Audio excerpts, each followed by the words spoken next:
wait for the crisis to happen, then they will pull it out, and hopefully it will get voted on within 24 hours. So that is it. That is really the way things go. There's nobody up there managing anything, and I can tell you that, honestly, what I have come to the conclusion of our solutions, one, we absolutely have to have term limits. A professional political class is wrong because that politician is not interested in you. He's interested, how do I win the next election? You will see absolutely nothing done in Washington, and pay attention now closely. The Bush tax cuts in the United States, they were pushed off until December. They formed a committee to cut the U.S. national debt. Of course, nobody agrees. So it goes into automatic pilot when? January. All these things are scheduled for what we call the lame duck Congress. Congress ends now. The new guys come in mid-January. Everything is scheduled for this dead period, so nobody has to take responsibility. This is the way government really works. When you get behind that curtain and you see it, you don't necessarily want to sleep. You know, you wish you could sleep very soundly at night, but it doesn't work that way. It is really terrible. There is no, you would like to think that there's actually long-term planning, ideas. It doesn't exist, and you're not going to get it unless you have one type of politician there for one term and out the door. A lot of these guys, they stood up and they said about Saddam Hussein and Gaddafi, and oh, they were dictators, they were there for 30 years, and I asked them, well, how long have you been in the Senate? No different. When they're there for that long, they lose track of what is really happening. Washington, D.C. is totally insulated, totally. Its real estate market didn't even decline. It is now listed as the best city to live in. Why? Because all the bureaucrats are there. They don't lose their jobs. The houses don't go down. So when everybody is screaming, gee, you know, I lost 40% of my housing, to them, I get a phone call only when the stock market goes down, because their 401ks, their retirement funds are getting hit. Then I get the phone call, gee, do you think we need another stimulus package? Housing, nobody calls. Anything else, nobody calls. Let the stock market go down, that is the only thing that directly affects them. The only thing. That's the only time they will pay attention. I'm sorry to say that, but this is, and I've been basically fooling around with the politicians for way too long. I've been told I should get as far away from them as I possibly can. But I have seen personally, and I've been meeting with them basically since the Reagan administration. And when Paul Volcker had raised interest rates to 17% in 1981, I just took a simple pocket calculator, I looked at it, and I said, my God, you guys are crazy. You know, this is an example of how brain dead they are. You are the largest borrower in the country. So you're going to raise your own interest expenditures, blowing them out through the complete ceiling to stop somebody else from borrowing. You're the one that has to stop. U.S. national debt under Reagan was $1 trillion. By the end of the decade, we were pushing 8. We're now at 16, and Obama's own package says 26 and another 10. So, unfortunately, this is what we really have to face with. When I met with the Reagan Treasury, I just took a calculator and said, my God, you're crazy. What are you doing? And they told me, don't worry about it, Marty, we'll be paying back with cheaper dollars. So unfortunately, that is what we're facing. We're facing a major sovereign debt crisis. This is what's really driving capital crazy around the world. Pension funds are in trouble. Everybody's looking to put money someplace else. Politicians, the governments are getting very aggressive on the taxation. So this is why Asia is rising. The capital is coming in this way. We're going to see Asia rise up. China will become the #1 world economy within less than 10 years. The United States is on the ebb and declining, and there's nothing that anybody's going to be able to do to stop it. We have all of Europe completely nuts. We have Japan probably about ready to capitulate next year. I think you'll finally see its national debt. The JGBs will go to record highs. The Nikkei might finally bottom, but it's going to go down, make one more new low. After that, we'll see political change. Once Japan goes, then Asia will probably start to rise quite aggressively. So this is largely what we're looking at. It's capital always flowing around the world. Read Herbert Hoover. I think what he wrote about 1931 is very enlightening, because you will not find it in any history book. He has all the letters from the heads of state back and forth, so everything's documented. It's very, very enlightening thing. It's available finally free on the internet. So thank you very much. I hope I didn't disturb your lunch too much.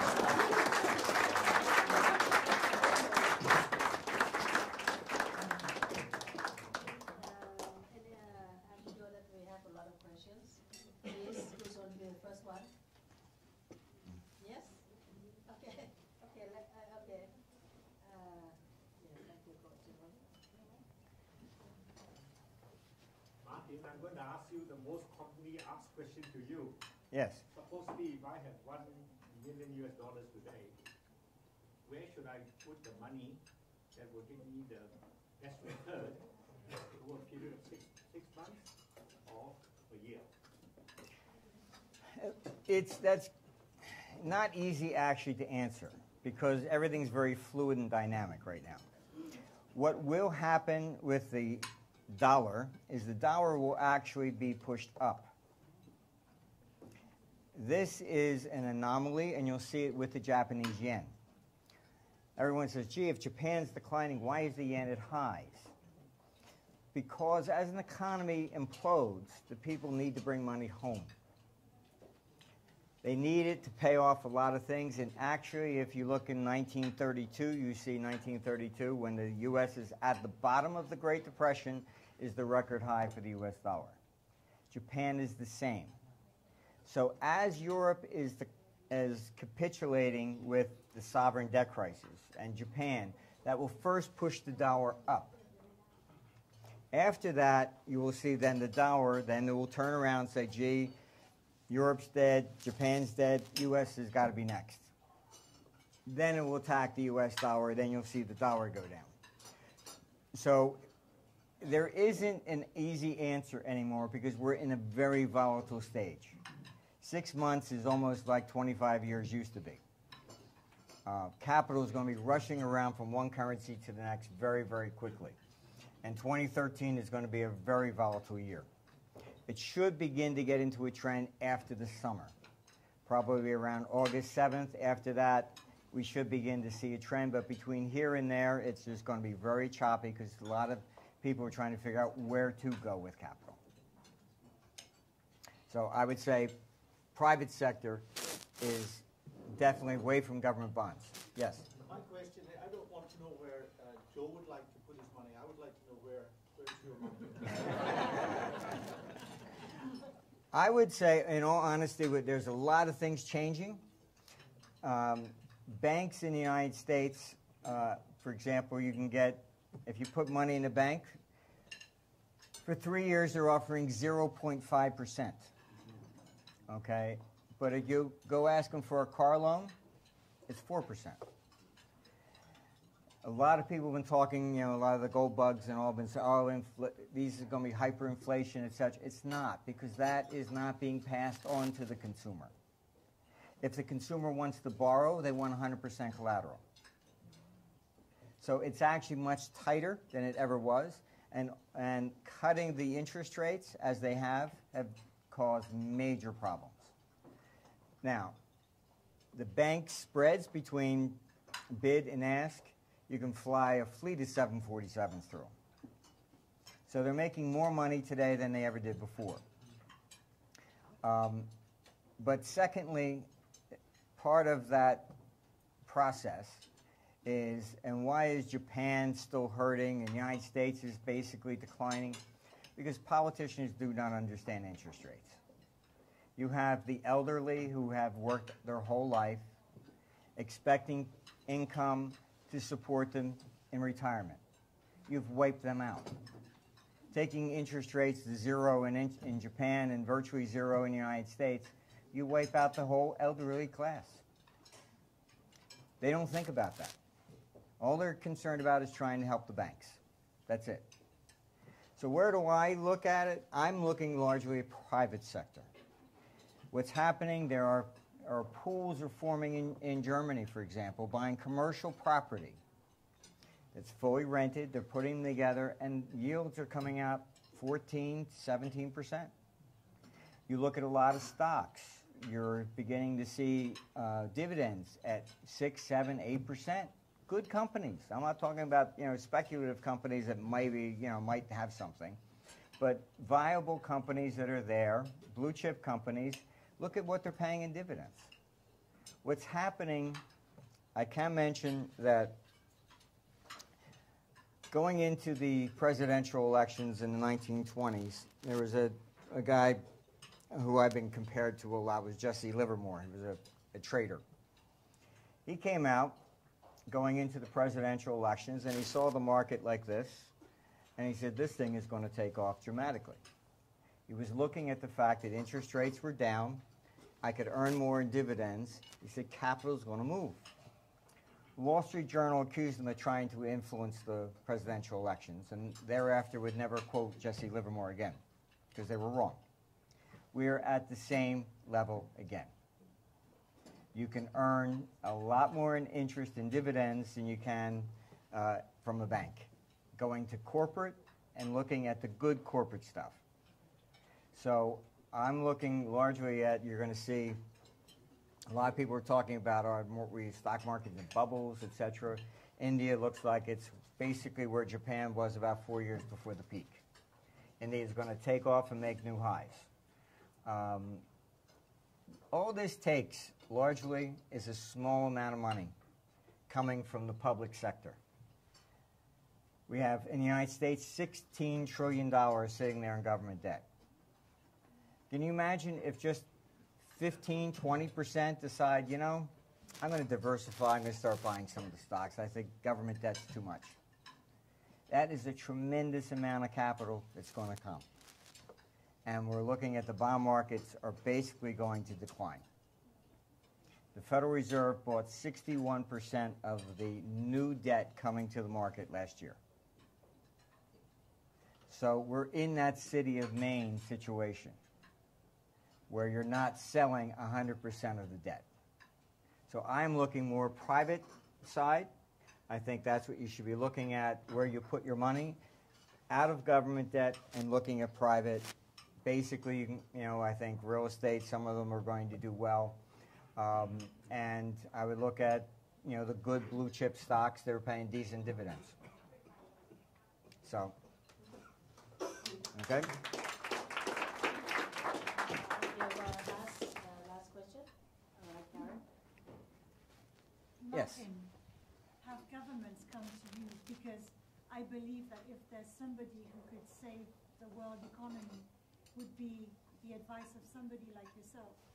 So have clever governments or government officials been speaking to you? Well, there are always people in government. There's always a yin and a yang, so to speak. There's always, two sides.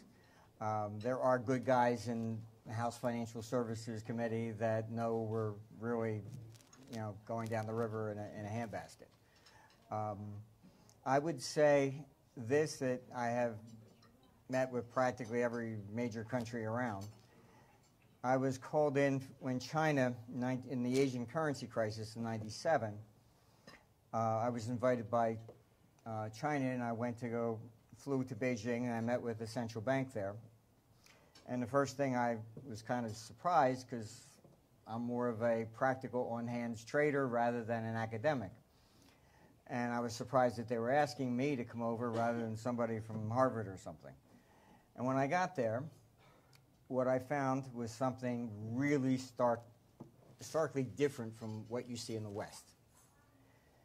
That was everybody that the Bank of China had been sent to the West and worked on dealing desks at all the banks. So when I sat down with them, I was sitting down with traders. They actually had practical, real-life experience, which was hugely different. So when the U.S. Treasury asked me, since I was the first person invited by China to go there, he said, gee, what was it like? I said, you know, it was very interesting. They only hire people with experience. In Washington, at the Federal Reserve, they have more PhDs than anybody else around. They don't have a single day's worth of experience. They have never experienced anything. They go right from school right to there, and that's it. They don't understand how the economy works. They don't understand how the markets work. If they did, they wouldn't do half the crazy stuff that the proposals that they do.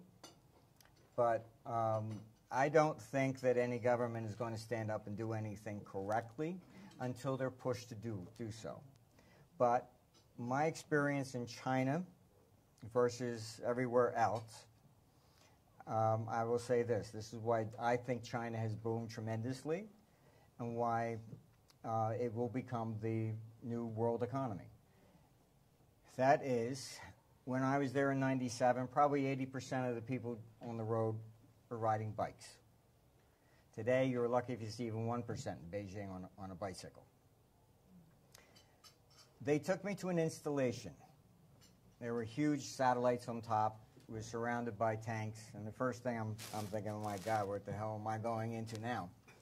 Because I was in some sort of motorcade. They were taking me, and I'm like, oh boy,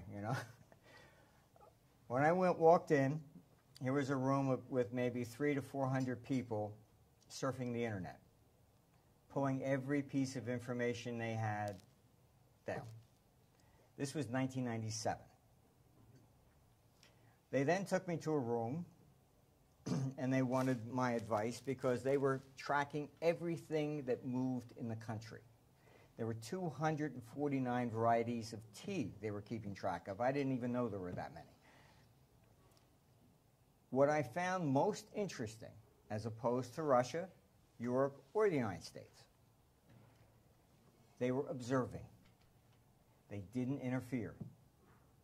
They just let it happen. They were asking me questions. Why is the same tea selling at different prices in different parts of the country? They didn't interfere. They were just monitoring everything, like children trying to figure out how does the world work. That is why China has boomed. China has been, if anything, laissez-faire. A lot of people criticize China, oh, human rights, blah, blah, blah, all this other kind of stuff. I can tell you, honestly, in the United States, just look at the Occupy Wall Street. Oh, yes, everybody says, oh, America, I was down in Singapore, they say, oh, you have free speech. I said, no, we don't. What do you mean? I said, because we also have 1 billion laws. The people in Occupy Wall Street, I'm not locking you up because of what you said. You walked on the grass.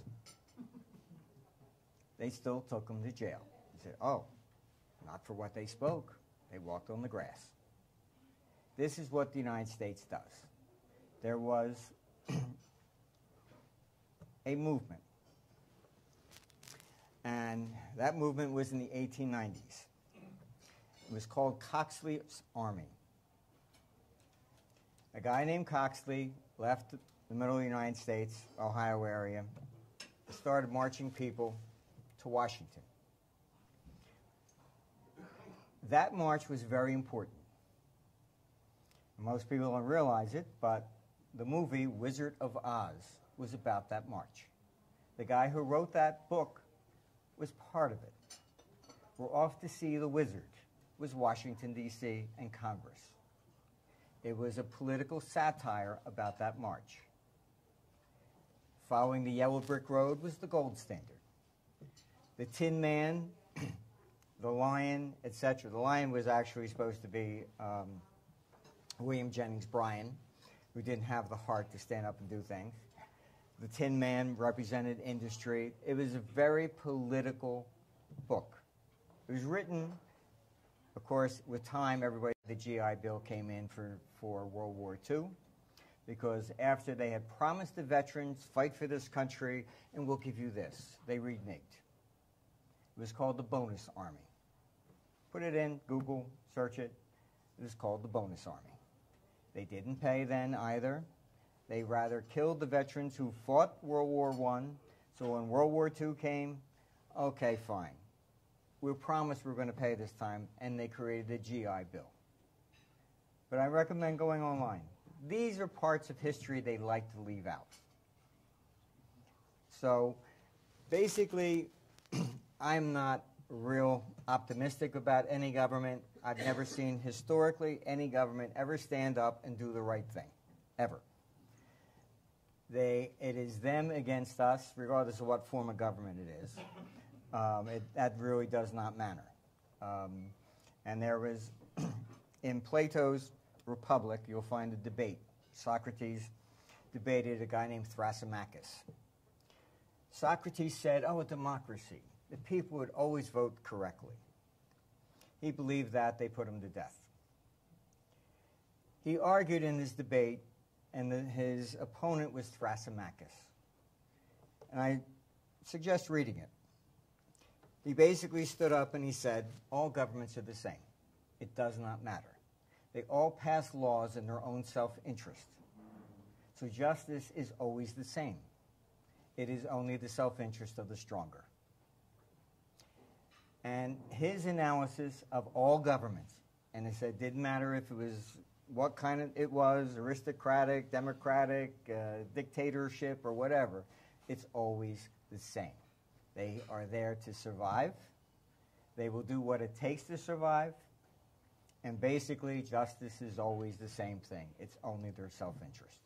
So the answer to your question is they will never do anything to help society, and you'll always see at the end, the only time they take action is always in self-defense.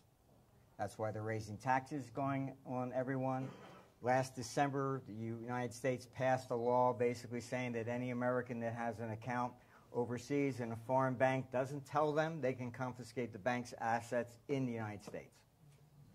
So Americans are being thrown out of everywhere. So that's basically what's going on. And it's all about them money. They really think, gee, if we get more and more money, that will solve the problem. Just look at the elections in the United States and how nasty they have become. Obama stands up and says, oh, it's the rich. As if they paid their taxes, there wouldn't be any problem. If they collected everything, they'd still spend more. It doesn't matter. So, unfortunately, that's the way it goes. It's politicians are always after their own self-interest, and it doesn't matter what form of government. They're all the same. So.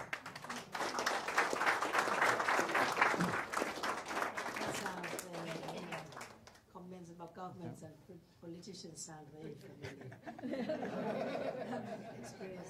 Can I invite our newest member, Mike, to give a vote of thanks?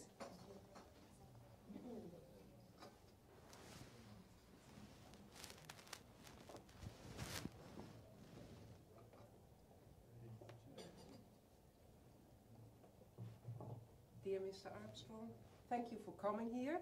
I still have a little bit the goosebumps after all you told us. I think it's for many people the same here. There are a lot of members today and also guests. I think we can be lucky that years ago you made the switch from your engineering background to discussing the subject as you did just now. Well, thank you very much. I have to say I did not realize history is repeating itself again and again. I think I have learned a lot today. Herbert Hoover, 80 years ago, who would have known history is repeating itself? I have to think about matters. One thing I do know for sure, tonight I will read The Wizard of Oz in a different way. Yes. I thank you so much for coming here today on behalf of the Rotary Bangkapi. Thank you. Oh. Thank you very much. You have to stand. Oh, yeah. Thank you. Thank you very much.